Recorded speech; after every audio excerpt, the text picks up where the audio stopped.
I mix vocals for a client and turn this Coming closer, move in my direction. into this. Coming closer, move in my direction. Let me show you how to do it. And no, it doesn't matter the genre you produce. Mixing vocals is mixing vocals. Alright, so the first thing I always recommend you to do when you mix a vocal is that all these empty spaces, you cut and mute them. Sometimes they have little clicks, they have noises, they have breath, or you can even hear the instrumental on them. For example, in this background vocal, we can see here a little wave, and if we check it, up here, you can see how it's in the low end. We don't want this at all. So just cut all of this. For example, on this one, it creates a little click. So also cut it. Or for example, this is the main vocal and this is a background one. And right here, this is a breath. I recommend you cutting all the breaths that are not from the main vocal. Why? First of all, if the main vocal has a breath and also background vocals and they play at the same time, the breath is gonna be way too loud. But second and most important, probably they don't sound exactly the same moment. So what this is gonna create is a little weird breathing loop thing, like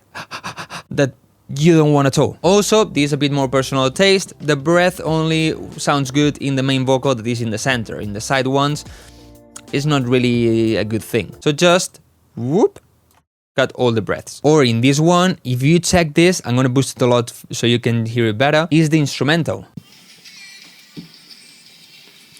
You don't want this, so mute it. So in the end, I have this, avoiding all the clicks, the breath and things. For example, in this one, I didn't do it because it has nothing, literally nothing sounding here. You can just check it. If I turn this up a lot, you can see that there's nothing here. From here, my advice is always to start from the main vocal. It's the most important one. I like to start with an EQ, and if we play this one, all this low end, we need to remove it. We don't need it, it's dirty, it's not important in the vocal. Don't go too high because otherwise you start losing the body. It's good to play the entire song to check if maybe in some parts the vocal goes this low, so this way you make sure you don't cut it. This vocal especially is a bit too strong here, at least for now. I'm gonna reduce it with dynamic. As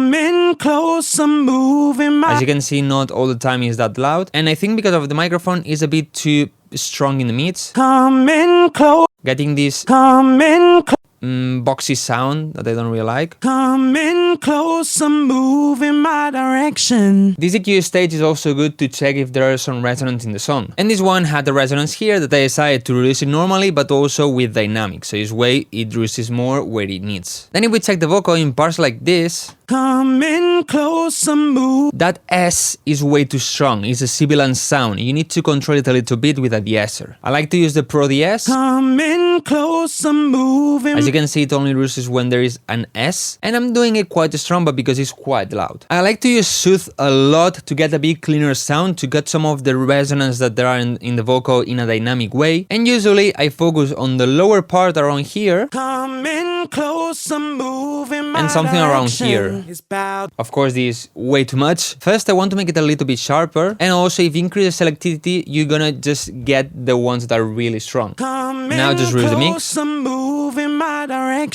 I don't like going a lot more than 3 dBs because I think you start losing way too much body and character of the vocal. One plugin that I like a lot to mix vocals is Nectar by Isotope. I just click here and I play the vocal. What this is gonna do is listen to the vocal and apply some EQ, compression and things like this to make it sound a bit better. But of course, then I tweak it to my own taste and to what I think the vocal needs. You can use this view, but I don't really like it. I prefer going plugin by plugin. I don't want the auto level, the gate is not being used, voice is not being used, dimension not being used, and I don't want to use this delay and reverb. So I end up having this, but let's go one by one. Let's check the EQ first. Move in my direction. Makes it a bit cleaner. I don't really like when this does it out like dynamically, because sometimes it glitches. Then the de-esser is good. A bit of compression. Not compressing. Move in my direction. It's about damn time. That's good. And the good thing is that the attack and release are optimized for this vocal. And then one last EQ.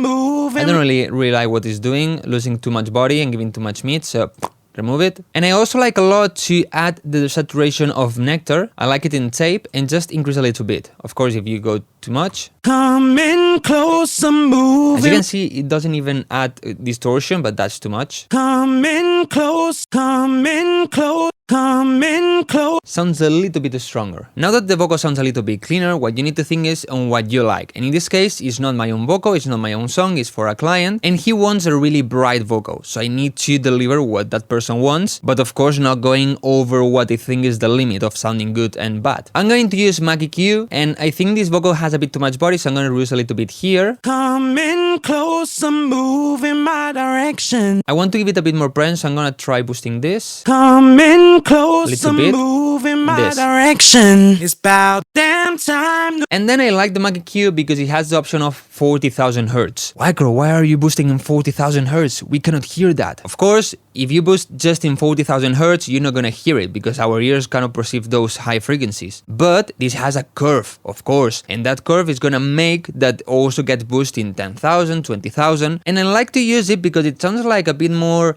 natural or more kind of fresh air than just boosting in 20,000. And as he wanted it really bright, I'm gonna boost it a lot. Coming closer, move in my direction. It's about damn time to we. It gives a little bit of kind of more open sound, more natural, more air. Yeah. Another de-esser. Coming closer, move. After EQing and getting a bit the sound you want, what I recommend you to do is to compress it, to control the volumes, you know. There are some parts that are gonna be louder, some parts that are gonna be more quiet. With compression, you control that, you balance that. And I like to use the CLA2A, it's made for vocals, you don't need to touch a tag release in these things, just control the peak reduction. Coming closer, move in my direction. And it sounds so good. But yeah, I think this vocal is still a bit muddy, needs a bit more body, and the de-esser is still like annoying me. So well, I made this EQ. Coming closer, move in my direction. It's about. So this is the vocal before. Coming closer, move in my direction. And this is the vocal so far. Coming closer, move in my direction. A lot more clear. Then we need to start working in all these background vocals, and what I recommend you to do is work in each one of them separately. On this one, I cut the lows, of course, control the mids and clean a bit this area. I have a de-esser, another EQ to clean it more, and of course, compression. And we go from this Move in my direction. to this. Move in my direction. A bit cleaner. In the end, you need to do the same thing in all the background vocals, but here are some tips for them. The background vocals are background vocals, okay? They need to be behind the main vocal. Usually, these background vocals are more on the sides, you know, like chorus, harmonies, and all of this. Sometimes they are also in the center, but as I said, they are background vocals. They cannot be louder than the main vocal. They cannot be more present than the main vocal. They cannot be stronger than the main vocal. Otherwise, the main vocal is not gonna be the main vocal. So for this, I recommend you several things. First, control more the lower part of the vocals and clean a bit more the mids. Second, have way stronger de-essers. The S is a really strong sound that makes the vocal stand out a lot. So if you have a strong S's in the background vocals, they're gonna stand out a lot, and they maybe stand out more than the main vocal, especially because you're gonna have a lot of layers. So use a way stronger de-esser. And then for the same reason, I recommend you to have a way stronger compressor to control really all the background vocals. So you make sure they have a really tight and controlled volume and there are no peaks in any part. Of course, you don't need to compress 50 dBs, but maybe if in the main vocal you compress 3 to 5 dBs, maybe in these ones compress around 10. So now what I like to do is to take all these background vocals and send them to one bus. So this way I work with them together. But then the main vocal and also this bus of background vocals goes to this last bus to process it properly, all of them together. But before going to that, let's check this. We're gonna go to the lead vocal, to the main vocal. We're gonna go right here, right click and sidechain to this track. Then here I'm gonna open a soothe, but what I'm gonna do in this soothe is click on sidechain. But to activate this sidechain, what we need to do is to go here, here, processing, and on sidechain input, right click and you're gonna see all of the vocals that are linked here, but also the lead one that is sidechain.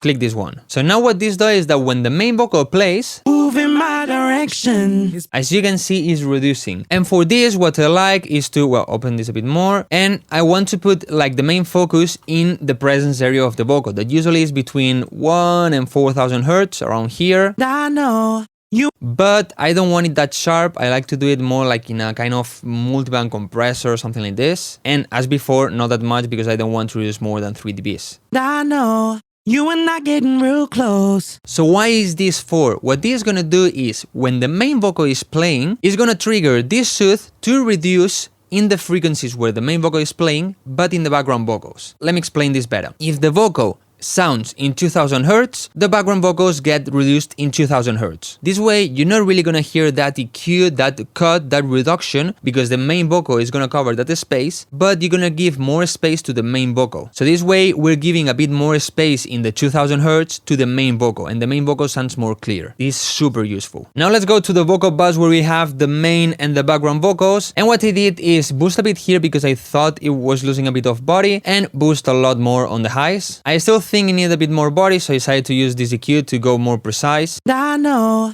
you and I getting real close. Yes, another soothe, but this time just to cut the resonance. I know as you can see, you pretty and soft. I getting real close. Compression to glue all the vocals together. Move in my direction. And finally, a Move in limiter my to cut these direction. extra It's peaks. about- So we can say now we have our vocals with a clean sound, in this case with a bright sound because the client wanted it like this, controlled, glued, with the right volumes, all of this. Now we need delays and reverbs. To do this, I'm going to use these 4 buses, so it's the way we have more control on the reverbs and what we can do with them. And to be able to use them, what you need to do is just go here and left click. But then what I like to do is, I'm not gonna have the vocal going to the master, I'm gonna have it going to this another mixer channel. All of these 4 are going to be wet because the reverbs and delays, but here is going to go dry. And then all of these are also going here. So basically what I have is, with all the delays and reverbs and so, when I mute this, there's not anything of the vocal sounding, but also here I can do those last tweaks if they are needed. So the reverbs are these 2, and as you can see, it says short and long. I have 2 reverbs. Of course, as this is a bus, the mix needs to be 100%, and as you can see, it's a really short one, and I like to use the plate kind of reverbs for this, and it sounds like this. What this is going to do is to give a bit extra body to the vocal, to give a more kind of close reverb, giving that initial depth. But as this is a reverb bus, we can add an EQ after the reverb, and this EQ is only going to affect the reverb. And here, what I like to do is to cut some of the lows and mids, also a little bit the highs, and clean this presence area. Something like this usually.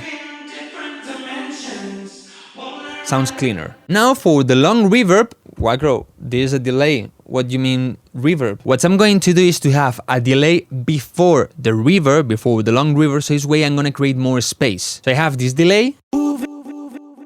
This is the delay I'm going to use. In this case, I decided to use the mode chamber. I recommend you to go and check all of this and choose the one you prefer. For this one, I wanted a long decay, of course 100% mix, and I always recommend you using a little bit of low cut.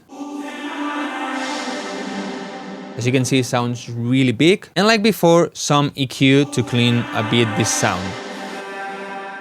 Then, now we have the delay bus. It's just a delay. I like to use the ping pong, in this case 1/8, 100% mix, of course.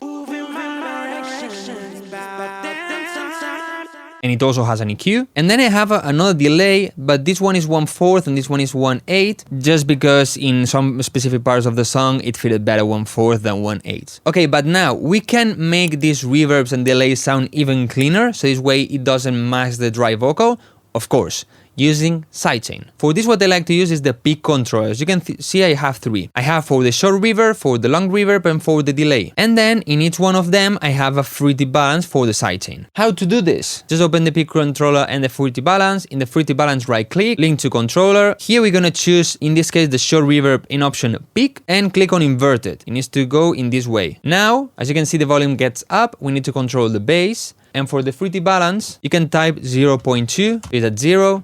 And then of course this is way too much. I recommend you going to 3 dBs.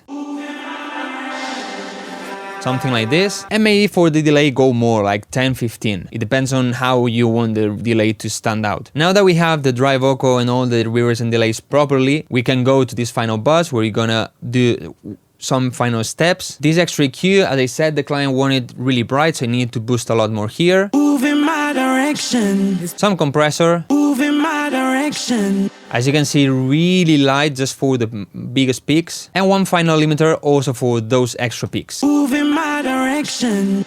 As you can see, I never reached the 60 bits because the starts distorting. Okay, but there's one last thing we can do to make this sound even better. Do you remember what I did before with the main vocal and the background vocals using sidechain EQ? We can do the same, but from the vocal to the instrumental. Now, the thing is, I don't recommend you going to this last bus where you have the reverbs and everything and sidechaining it to the instrumental. No, I recommend you doing this from the dry vocal. So from this one, before the rears and delays, sidechain to this track. Then in the instrumental we have a soothe with the sidechain mode on, and especially here that is where the vocal has more presence. And just a little bit. Move in my direction. Like around 3 dBs. But why before the delays and reverbs? Let's see the difference. This is from the dry vocal. Move in my direction. The vocal stops and the EQ stops. And now this is from the vocal with reverbs and delays. Move in my direction.